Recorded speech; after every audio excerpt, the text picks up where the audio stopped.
NBC News reported this morning that Republicans expect Trump to be able to pick 1 to 2 more Supreme Court justices if he is to win in November. These would likely be Clarence Thomas, who is 78 years old, and Justice Alito, who is 74 years old.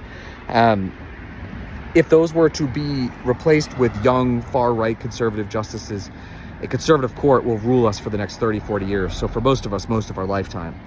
On the flip side, if Kamala Harris wins, she will have the opportunity to appoint at least 1 to 2 in a first term, and potentially she had 8 years, even more. And we could switch the court. So we have a really stark choice coming to us on November 5th. Do we want a Supreme Court that will make sure that women will never have the right to choose, that IVF will be limited, if not outright banned?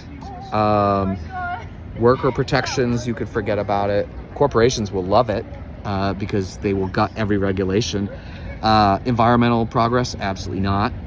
It is a real serious issue here. And, criminal justice reform, absolutely not.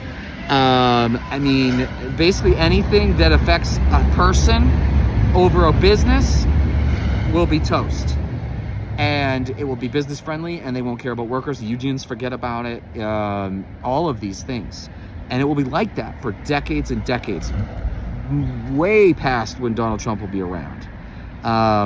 Also, presidents will have immunity, since they've already ruled that, which really needs to be overturned because we don't have kings in this country. At least we don't right now, or shouldn't. And so the issue at stake is massive. If you're going to be a one-issue voter, be a one-issue voter on the Supreme Court. We will have 5 Clarence Thomases or Justice Alitos on the court if Donald Trump wins. And that means that's bad news for all of us. So vote for Kamala Harris this November 5th if you care about the way of life we have here, the rule of law, and making sure that people get a fair shake.